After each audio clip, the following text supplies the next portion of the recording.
Welcome to the Woman Who Rubs the Mountain podcast, a gathering place for conversations about ecological embodiment and intimacy with place. I'm your host, Kendra Ward, acupuncturist and land alchemist, currently living on traditional Abenaki land in what is now called Vermont. In these explorations, we wonder, what happens when we rub on the body of the earth?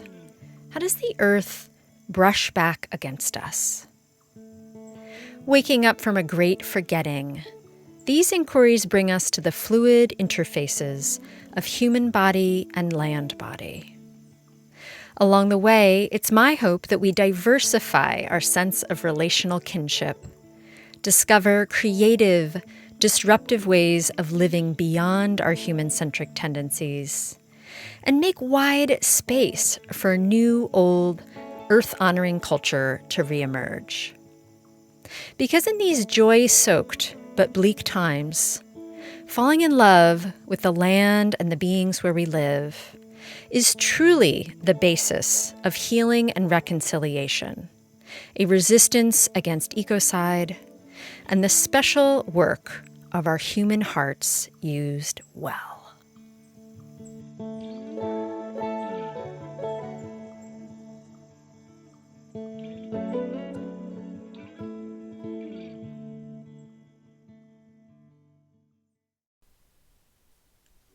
Chara Armon is the founder of the School for Humans and Earth. She's a thought leader and teacher who believes we're ready to renew Earth and heal ourselves in the process.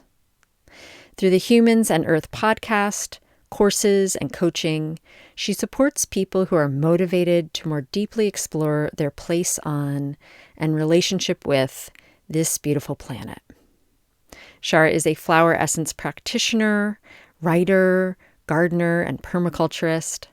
She holds 3 humanities degrees and brings her expertise and love of history, particularly the history of human-earth relations, to her work of mentoring the Earth's regeneration.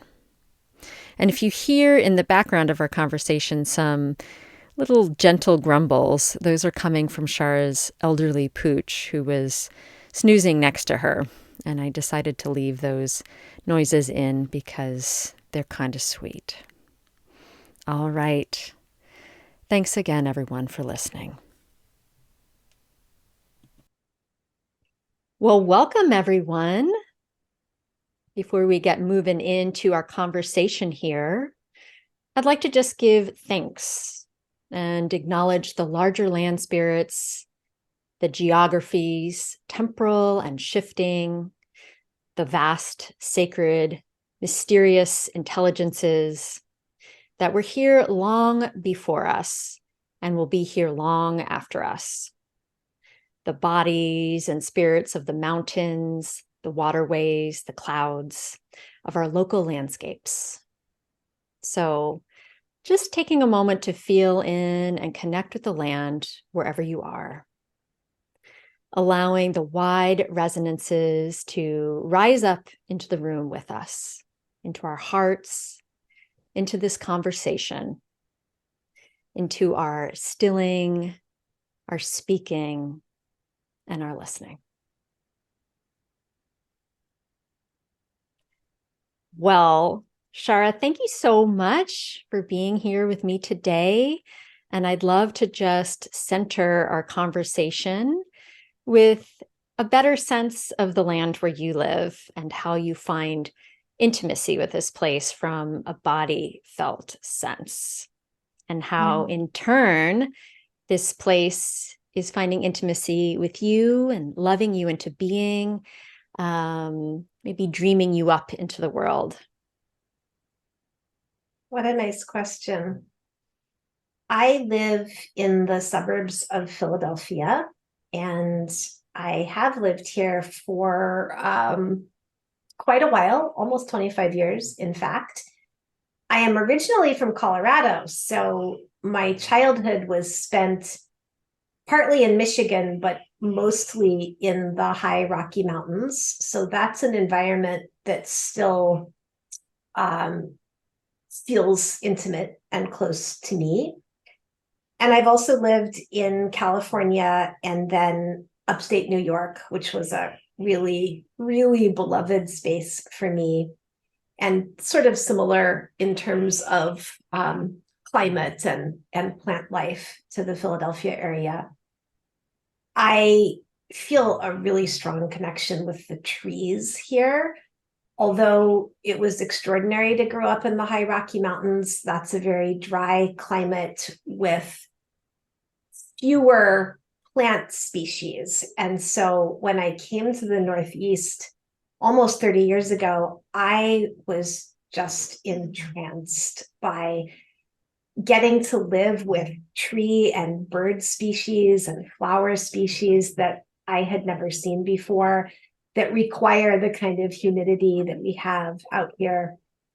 So it has really felt like a privilege to be a gardener in this space. I don't have a lot of land, but you can do a lot on a third of an acre suburban lot. And I've been nurturing fruit trees, some permaculture gardens, berry bushes. It's been very, very interesting to make this. Let's see, I've lived on this area of land for about 17 years, and it's been very interesting to make it a sanctuary and then see who comes. So I'm not exactly sure what happened in this space in the decades before I lived here. I know the neighborhood was built in the 1960s, and before that it was open land. Long ago, it was inhabited by the Lenni Lenape, and I actually do have some sense of what their relationship to this land was. But in the 18 years since I've been here, it's been chemical free. There are lots of fruiting things planted, native plants and fruit trees and berries, as I mentioned. And it's been so interesting to see the flocks of birds who really like my yard, the array of insects, the way that my flowering fruit trees attract bee species that I doubt my neighbors ever see, because a lot of them don't have this many things blooming, or the little wild spaces at the edge of the yard where the rabbits can nest. I had a litter of fox kits once a few years ago, which was a tremendous privilege. So I do definitely feel in a lot of relationship and reciprocity with this land and all of the species that call it home.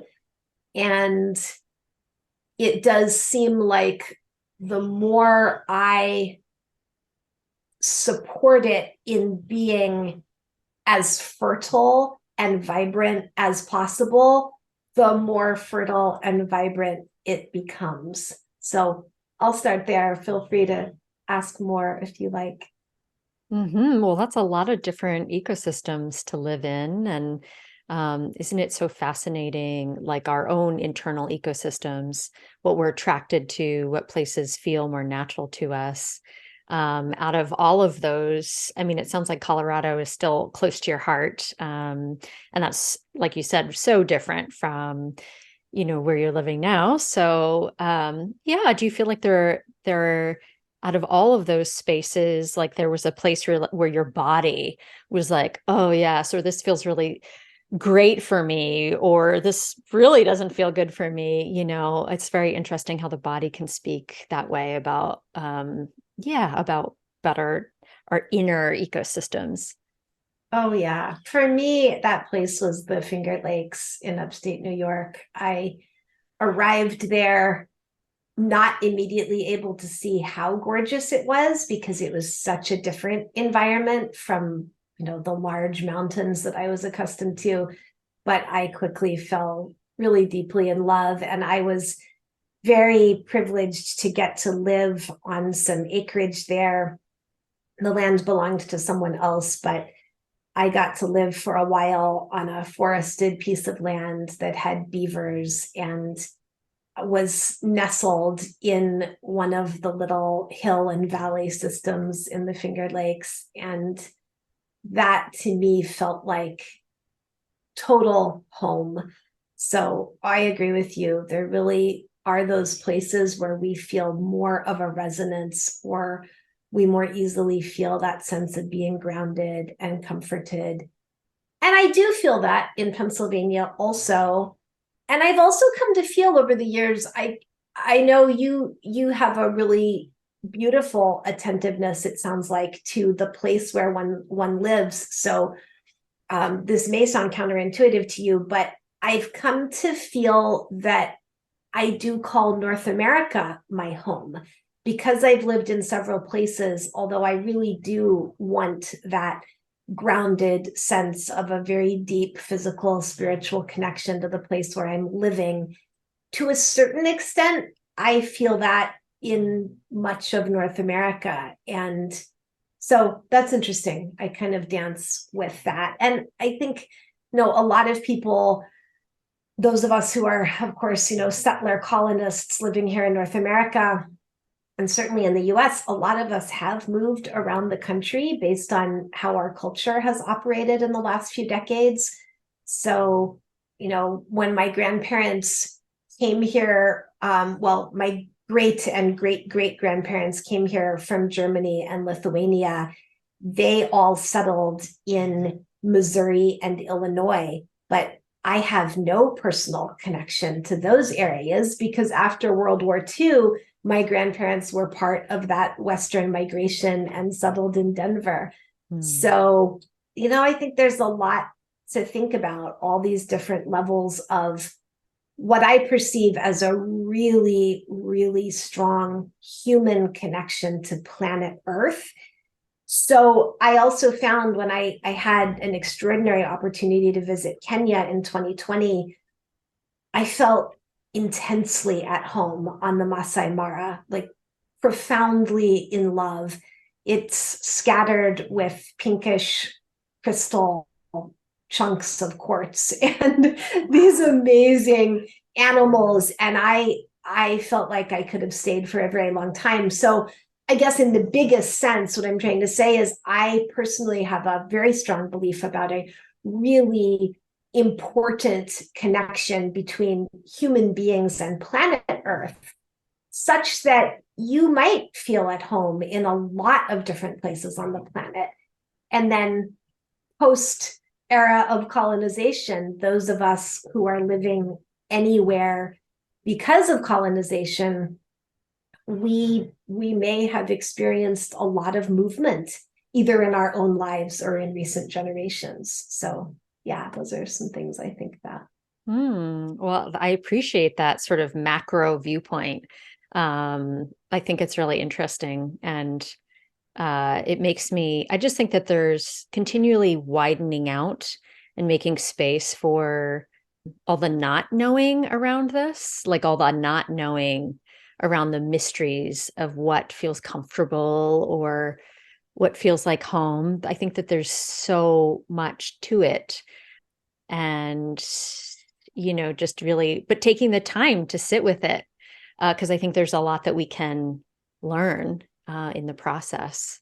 So, and that sort of leads me to my next question, which is this sense of, when we tune into the land where we are, and again, this sense of the land dreaming us into being, all the ways that we're impacted by the elements and the seasons and just everything that surrounds us that we do not give enough credit to in terms of its effect in our lives, in our thinking, and our ways of feeling. So, I think the explorations into how the land, is teaching us, reflecting us back to ourselves. So I think of this quote from Sharon Blackie. She says, quote, "Places, above all, reflect us back to ourselves. More than this, they teach us the many ways we might become in the world," end quote. So, just thinking about also the phases, of our life and how the land where we are, what it's teaching us directly around what we might need. Just curious to kind of explore that a little further with you. Yeah, I really like that question. I think there's a lot of depth that can be explored there. And I'll say a little bit about it in a personal way, and then also reflect on some things I'm seeing in the larger human journey right now. It came to my attention a number of years ago when we were having a problem with our house, and we had to, well, we consulted a variety of experts, but one of them was someone who was deeply trained in a variety of home energy and shamanic approaches. And actually, I want to give him credit because he's wonderful. He's based in London, and his name is Christian Kiriakou. And when we worked with Christian remotely, it became apparent that some really severe traumas had occurred on this land where I live. And I'm not quite ready to tell that story publicly because it's pretty intense, although I think a lot about wanting to tell it at some point. But what I'll say to offer my personal validation of part of where you were going there is that I realized over time that some of the human traumas that appeared to have occurred on this land where I live have also occurred in my own life. So there was absolutely a mirroring there, and a simultaneous or a reciprocal way of healing and clearing that. What also feels really important to bring forward on this topic is that we can look at what's going on planet Earth right now, or let's say in the last 2 centuries when humans have had an especially damaging influence. And we can feel all kinds of despair or self-criticism or fear, and there's lots and lots of conversation along those terms.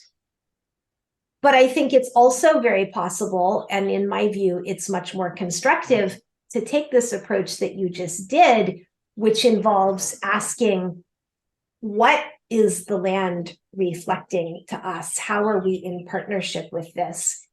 And as I'm sure you know, there are really important conversations happening right now about human trauma, about all of the trauma that we've inflicted on one another for multi-thousand years. My understanding is that has not always been what humans have done to one another, that there's reason to believe that we have existed and we can exist, and many of us still do a lot of the time, in non-traumatizing, healing, collaborative ways. But it's no coincidence, of course, that humans have been inflicting a lot of trauma on one another, maybe especially in the last few centuries.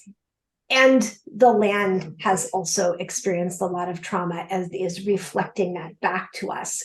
So for me, there's a huge healing richness in seeing how these two stories are playing out together, and recognizing that as we learn to recover from and completely shift or transmute our patterns of traumatizing one another, we also become people who cannot traumatize the natural world, because we recognize we're in a deeply sacred relationship with it. So yes, that's, some of the ways that I would say I really love that question, and I think it's really important. And I think we're seeing more and more awareness of this human Earth reciprocity. We're really kind of recovering from that idea that, oh yeah, there's this planet and it does things, and then there's human culture that exists on top of the planet, and it's all really pretty separate. It's not separate at all, of course. Agreed. Yeah. Well, I feel like this brings us to your vibration, your frequency in the world, which it feels like it's one of hope. And so, this particular focus you have on helping humans move from eco anxiety to a sense of eco inspiration, as you call it, that perhaps our human worry is the last thing that the earth needs. And I'd love to just explore this topic a little bit more, the sense of holding a frequency of regeneration instead. Yeah, thank you. It's so important.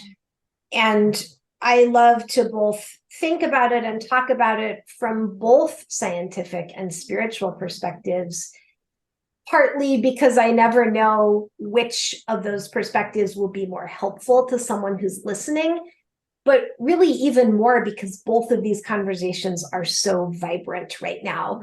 So, we're finding all these things in neuroscience, for example, showing that the parts of our brains that are inclined toward pessimism and fear and negativity and worry, those are valid parts of our brains, and they evolved to help protect us from danger.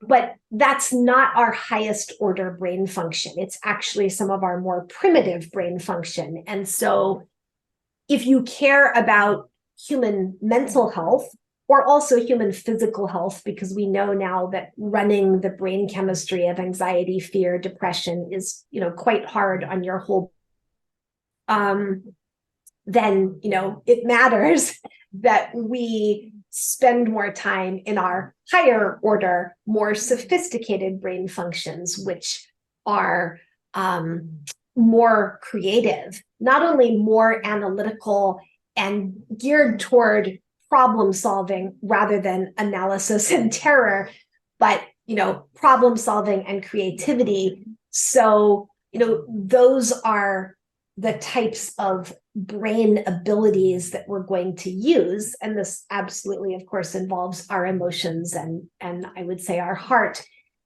Those are the types of brain functions that we need to be using if we want to make things better for humanity and the earth.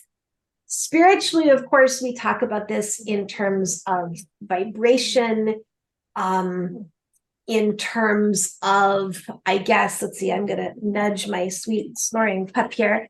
So spiritually, we talk about this in terms of vibration, in terms of how you're choosing to expend your life force. Do you believe that it's helpful or constructive for you or anyone else to spend a lot of time in the fear, the worry, the shame, the anxiety? Of course, we all feel those things, but is that the space that we want to linger, or do we make much more of a contribution to our own thriving and soul expression and the good of the collective when we choose to use those higher order brain capacities and our spiritual capacities and really cultivate things like gratitude, love, joy, our passion to connect, to help, to heal?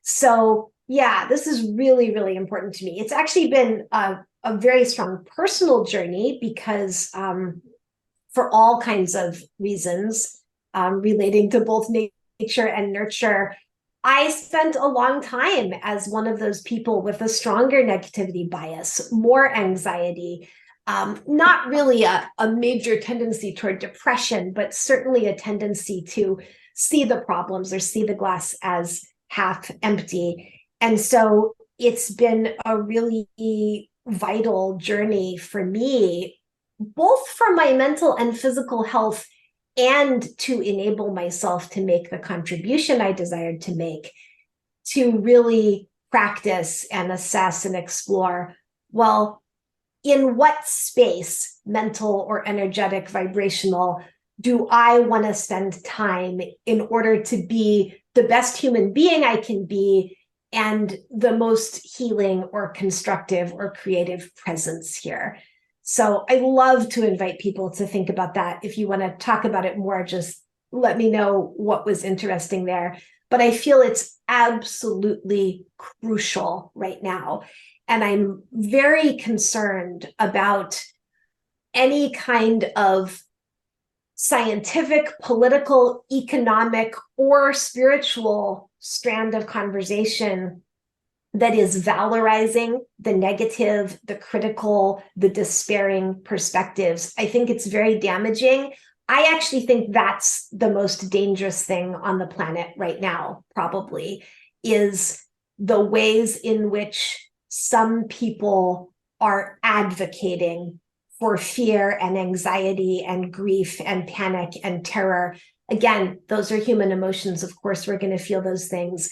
But when I see conversations in all kinds of places, from the scientific to journalism to spirituality, that are, kind of valorizing or advocating for those positions, it really concerns me, because I think we're made to do better than that. And it's imperative right now that we do better than that. An inquiry that just doesn't want to go away for me, I feel like, is this underlying static of what I would call maybe eco shame or eco guilt. It kind of, to me, I feel like it shows up on the same dimension or consciousness level as like other types of negative self-talk or doubt, and like this really like right on the edges there where it shows up and it's influencing how we're feeling in the day. So I'm just curious, in your own personal explorations, working with this static, I'll call it, of eco guilt and like this sense within the collective that, wanting this frustration of wanting to be able to do more or leave the systems that we're entrenched in behind. And along with that, a continued difficulty in making sense of our disappointment of sorts in humans. I think continuing to catch that story as well is a whole other big work. So there's a lot there, and feel free to kind of unpack in whatever direction feels right. But yeah, curious about your thoughts on that. I love that you're asking about this, because I think it's really important. And I'll start by saying that from my perspective, shame and guilt are probably unavoidable to some extent, but they're very, very limiting. And so personally, I see shame and guilt as experiences, emotional experiences, to be examined and worked through and resolved so that they are not holding us in a limiting space. So I guess, let's see, there's a lot to say about that. Oftentimes, it seems like shame and guilt get labeled as pretty toxic. Maybe because they're so limiting, maybe because they tend to involve assumptions that I'm a failure, I'm not good enough, I'm not valid. And so I think my real concern about them is, they hold us in that space. So if you're feeling ashamed of being a human being on the earth at this time, I think you should honor that and process it, but move beyond it so that you can be a creative and transformative presence. Because it seems to me like being creative and transformative are not compatible with feeling a lot of shame and guilt. So can we ever fully eliminate shame and guilt? I mean, very possibly not. I mean, perhaps if you bring yourself to a very high vibration of consciousness, but I would suggest looking at them and then getting to the point where we're asking ourselves questions like, what can be my most loving response to the circumstances I am in. So you and I both live in the northeastern region of North America. So we're quite privileged. I mean, we both, I'm assuming from our backgrounds here, just on Zoom, we both are living in nice, secure, comfortable homes. I think you and I both have work that we enjoy. We probably have enough food. We probably have transportation. These are very privileged existences. I do have some friends who are living in that existence and struggling with a lot of shame and guilt about it. And when I observe them, I see a heaviness and a discouragement, and I see a lot of energy going to that shame and guilt. From my perspective, that energy could be placed into loving yourself for where your soul has chosen to incarnate, and then creating whatever feels beautiful to you, whether it's helping children in your own city or region or country who need help, or overseas, or animals or plants or an ecosystem. So I guess another way to say that is I really have concerns about how that eco shame and guilt are a major energy drain, and how they really hold us in what, Rick Hansen, neuroscientist Rick Hansen, would call red brain, that lower brain function. Or from a spiritual perspective, we would say, many people say shame is like the lowest vibrational energetic experience that you can have. So I really am a believer in noticing that emotional experience, and then seeing if you can take yourself to a place that is more love-based, or more constructive, or more creative.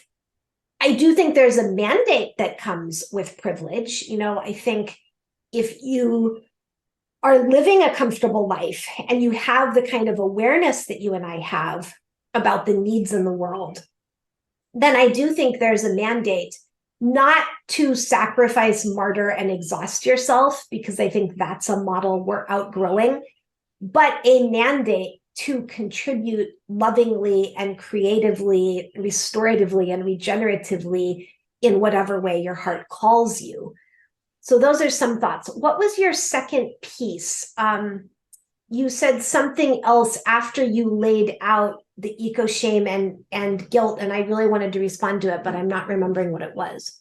Was it something to do with feeling entrenched in the systems as they are, right. And the disappointment in humanity. Mm-hmm. Yeah, I think that's really important, because from my perspective, totally depends on where you're looking. Mm-hmm. So let's see, I have so much to say about this. I want to try to be organized. Maybe I'll just start with two pieces. One is history and one is the news. So I was originally trained as a historian, so I tend, there's a lot of human history I don't know, but I tend to think in kind of that bigger perspective. And we know that by many, many measures, maybe even most measures, humans are living a more thriving existence now than we ever have. Now, that's not to say we do not still have grave problems, suffering, and injustice, because we do. But you can look at various historical time periods and notice we have more freedom and equality now than we did in many past time periods. We have more of an agreement now that war and conflict and abuse are very wrong and should be avoided. We have more of an agreement now in the value of every person, whatever their identity or their abilities or their status.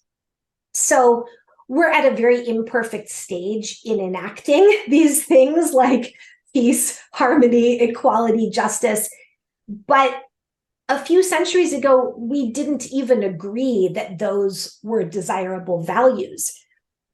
So, I would also point to the psychological revolution of the last 100 years, which has brought us, at least those of us in industrialized countries, perhaps many people in the less industrialized world did not lose some of the emotional and heart connection that Westerners and industrialized people lost. But as much as I'm someone who's very, very committed to spirituality, I also see huge value in the psychological and emotional awareness that has been percolating all over the planet in the last century.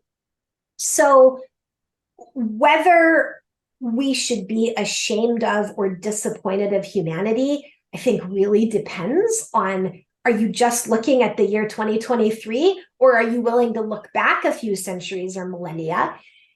The other thing to me that's really important there, and there are probably lots of other pieces, but this one I really want to highlight is, what kind of news are you consuming? Because if you are plugging into mainstream news, you are getting all the bad news about the world: conflict, violence, disagreement, economic struggle, climate catastrophe. It's not that all of that is not real, but if you pay attention to all of the goodness in your own circle, how well people generally treat one another, how hard people try to do the right thing. I'm noticing, just in the suburbs where I live, how many people are tending plants and bringing all kinds of spring beauty forward. I also love to be involved with or a recipient of some of the positive news networks. I really love the Optimist Daily Solutions News. I think one is actually called the Positive News Network. There are several others.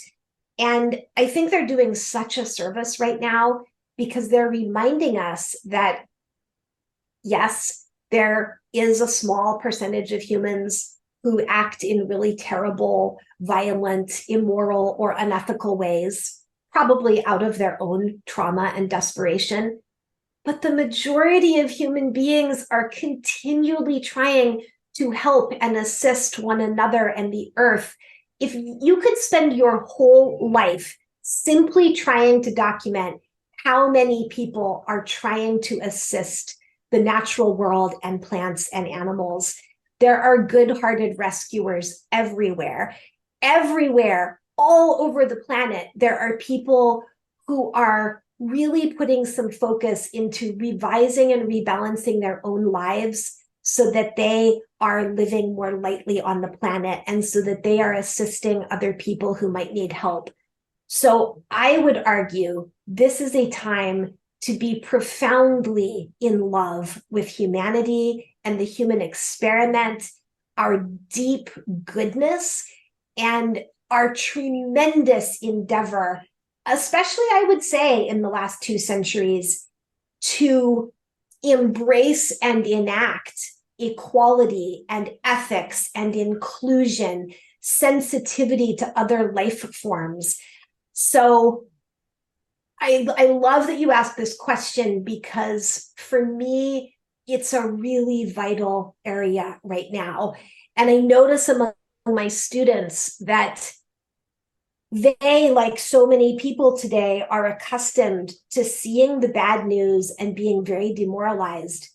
But if you simply change where you're looking, you can be so in love with human beings. And I think your heart can be really full of hope and optimism and the conviction that, of course, we're going to be okay here. Earth wants us to be okay with her. Most of us want to be okay here. And so many people are really, really trying. Agree with you like a gazillion percent. And I can just feel your energy rising as you talk about it. It's beautiful to witness your passion and your heart expanding just thinking about this topic. And I am sure that you take that passion into the work that you do with others. I know that you have, this focus on recognizing our overlapping entanglements, encouraging folks that their work in the everyday world, their practical actions on an everyday basis can be in co-creation with the earth. And so I'd love to just hear more, almost like on an everyday basis, your vision for how individual flourishing is meant to be intertwined with the earth's flourishing. Yeah. There are so many ways into that. And I think each person needs to explore a little bit to find out, well, what's most resonant for me? I can give some examples. So, probably like you, I have a long-term interest in human physical health and well-being. And I do think it's exciting right now that, let's say we're 60 years into a big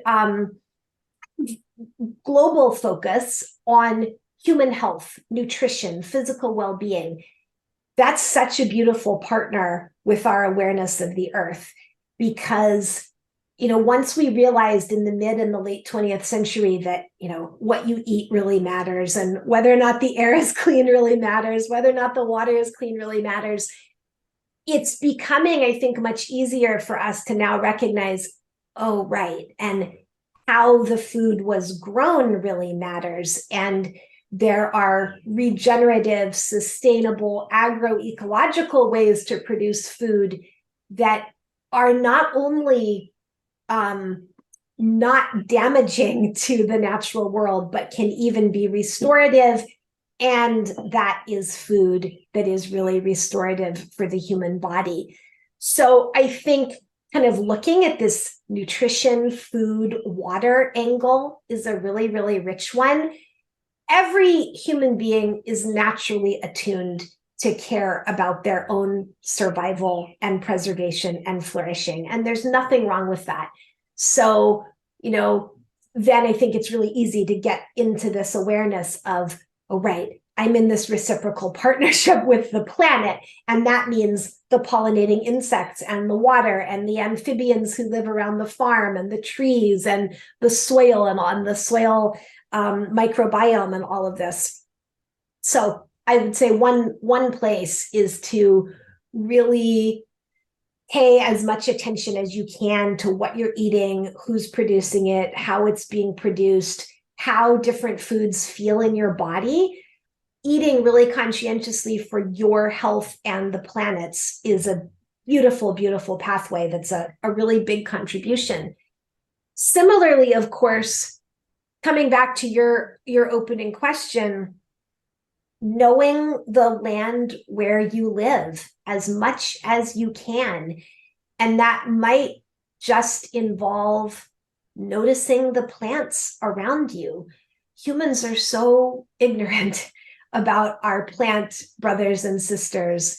I heard a funny exchange recently in public. A couple walked by a brilliantly blooming rhododendron, and one person said, "Oh, is that a hydrangea?"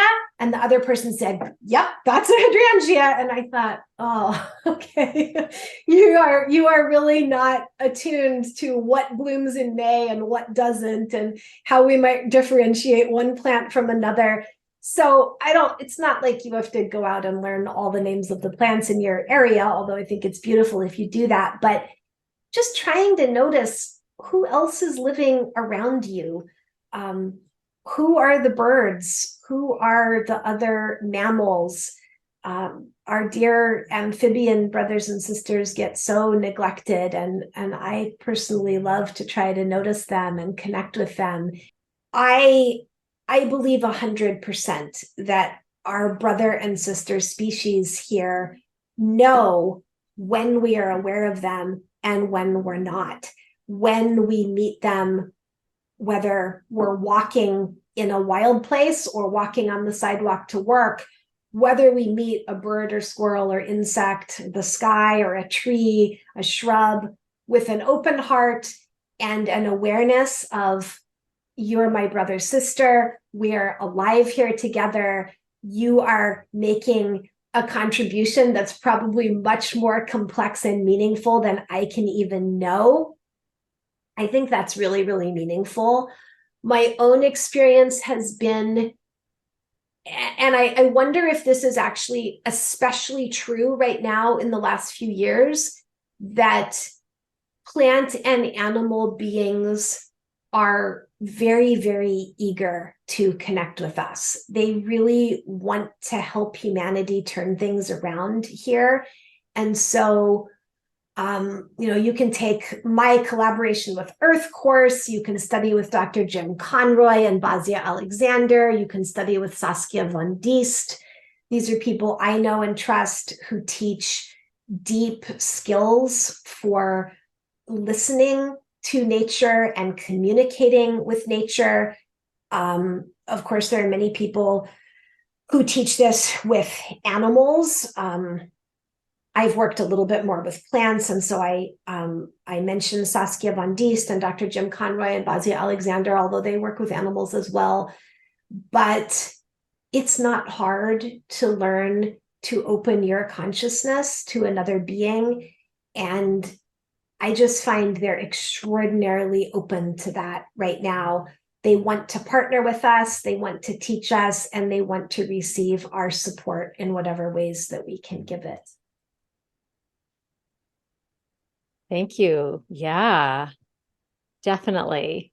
And along those same lines, I think it's really helpful to continue to push up against the borders and the edges of sort of our ingrained thinking when it comes to exploring these levels of intimacy with the living world.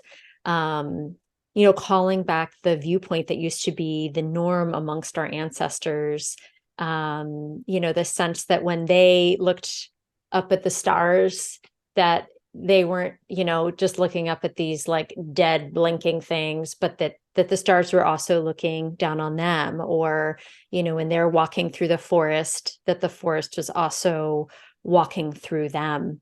And I'm curious about, continually pushing up against our ways of exploring intimacy, across species, and oftentimes I feel like this requires a willingness for enchantment, a willingness to see sort of the everyday magic of the world around us. So just keeping this theme going, this thread going. I'm really enjoying it. And so, just wondering, in your everyday life, how you might be pushing up against those boundaries of what we've been taught around closeness.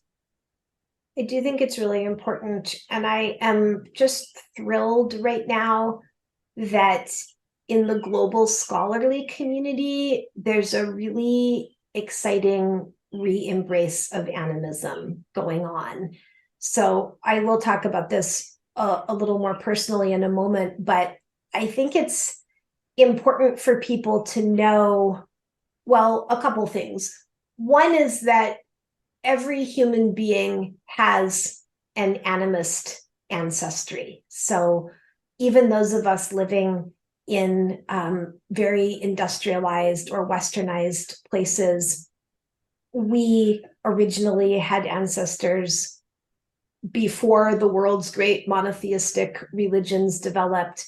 We originally had ancestors who were animist, who were indigenous to some place and viewed the world as completely alive and animated by spirit and sacred and living in a collaborative harmony. So if you like that perspective, it is in your lineage and you can claim it. I was really struck recently to learn that there's a group in Lithuania. I'm about 3/4 German and about 1/4 Lithuanian. There's a group in Lithuania that is trying to kind of excavate and re-understand the Lithuanian animist religion that existed in Lithuania before Christianity. Interestingly, Lithuania and other parts of Northern Europe were some of the last to be reached by Christianity. And interestingly, Christianity has its animist strands as well. If we think about someone like St. Francis, or the scholarship of someone like Mark Wallace at Swarthmore College, who actually argues for a Christian animism. So I'm just saying that to point out that if someone prefers a religious affiliation, which might be Christian or Muslim or Jewish or Hindu or Buddhist or anything, there can be strands of animism in the world religions, or the world religions can include or embrace animism, as can various indigenous animist perspectives. There's a very interesting thing happening right now in some global scholarship where some indigenous scholars and also some Caucasian scholars are arguing that what we need in order to restore the earth and human well-being is an animist view that is even incorporated into science. So I just love the work of the British ecologist Stephen Harding. He's written a beautiful book, particularly about what he calls the new animism and holistic science. We also have Native American scholar Gregory Kahete, Robin Wall Kimmerer, whom I passionately love. I think she's making such a huge contribution. I could list several others. So I just say that to point out to people that you can experience animism however you want to, but I'd love to invite you to know that animism is being invited back into so-called mainstream and scientific conversations, and that could be very, very exciting. So, if this is intriguing to any of our listeners, read Stephen Harding's Animate Earth, read Gregory Kahete's Native Science, Robin Wall Kimmerer's Braiding Sweetgrass. I also really love some of her online articles, short articles. In terms of experiencing this personally, my experience is it's so intoxicating that once you get there, you'll never want to leave. Because when you can, it's certainly easiest to do this outdoors, but you also might be able to do it indoors, just in your consciousness or at a window or maybe with a companion animal. But when you can get into that heart space, and there's room here for your intellect as well, and certainly your body, but I'm going to just talk about the heart. When you can get into that heart space of recognizing that we are truly one life system, one biosphere. Many of us believe we were created in some way that was much more than accidental. So we have all kinds of different stories and understandings about that. But when you can get into that space of recognizing from your heart, we are one life community in a shared life system, and we are truly siblings. Like everyone and everything here is truly your brother or sister, your partner in this life system. We can talk about this in terms of genetics and DNA and evolution and the way that you and I wouldn't even be alive if it weren't for the microbes in our gut and the protective microbes on our skin and the soil microbes that allow our food to grow. So the scientific arm of the conversation is there, but just feeling this in your heart is so intoxicating and supportive and inspiring that once you get there, I think you don't want to leave. I think that experiencing this animist sense of what it is to be alive on this planet, in this life community, it is a conversion experience. And, coming back to what I was saying earlier about how all human beings have this indigenous animist ancestry, it may be that this is our real home place, is this heart-centered animist understanding that everything here is related to me. of course, Native Americans, and I imagine other indigenous people in the world, have these beautiful phrases that encompass this, like all my relations. And again, I just think once you start to experience that, and it maybe for those of us in industrialized countries, it might help to start with the intellectual information that I just listed, about your gut microbiome, your skin microbiome, the fact that some 40 to 60% of the human food supply only grows because of the assistance of pollinating insects. And I'm not sure we'd have any food at all if it were not for the microbes in the soil. So I think for a lot of people, that intellectual awareness that science is contributing can help you get to this heart-centered place. You can take some of that knowledge and then look out your window or go sit outside and feel it. You can also study with Saskia Van Diest or Jim Conroy and Bazia Alexander, or take my collaboration with Earth course, and you can practice, well, what is it like to be in dialogue with a tree, shrub, flower, microbe, my dog, my cat? Because once you have an experience of the consciousness of another species, then I think also you drop right into that, whoa, all my relations. And it's so amazing. So yeah, I love that you brought that up. I am a huge advocate for, I guess, experiencing animism at every level, from the intellectual and historical to the spiritual and experiential and embodied. Beautiful. Thank you.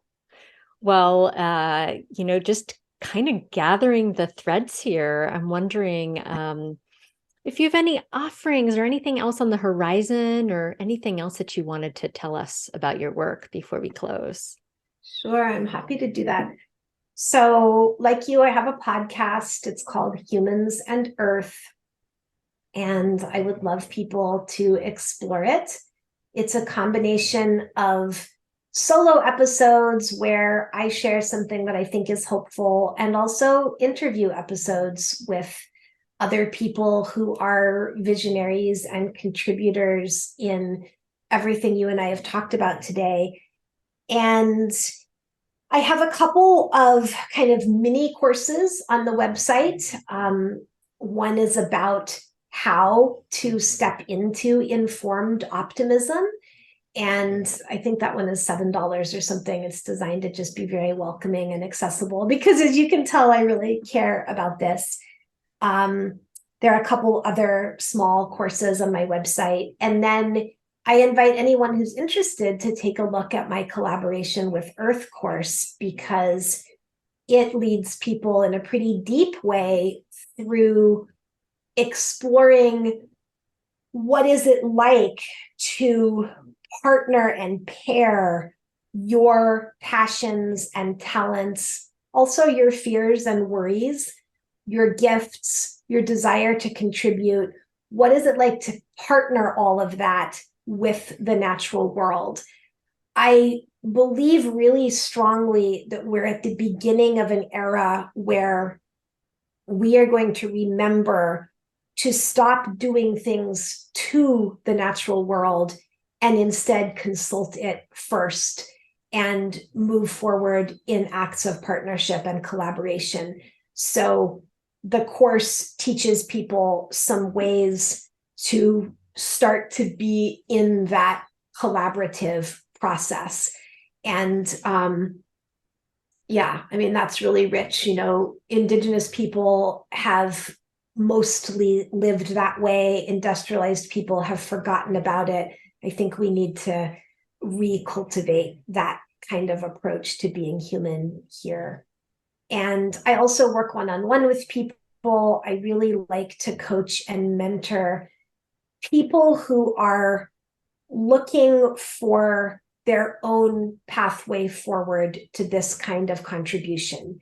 I think more and more people are waking up and getting a sense of, I may or may not change my career or where I live, but I want to make really meaningful, possibly very radical, but at the very least, really meaningful shifts in how I'm living or how I'm working or how I'm leading or volunteering or contributing, so that I am more of a healing or regenerative presence here.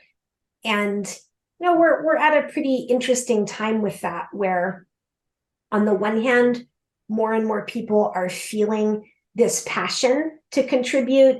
And also, a lot of us are still feeling, is that okay? Can I do that? Can I stand up to the system? Can I critique the system? Can I create something that is alternative and new and maybe edgy? So I love to support people who are in that space.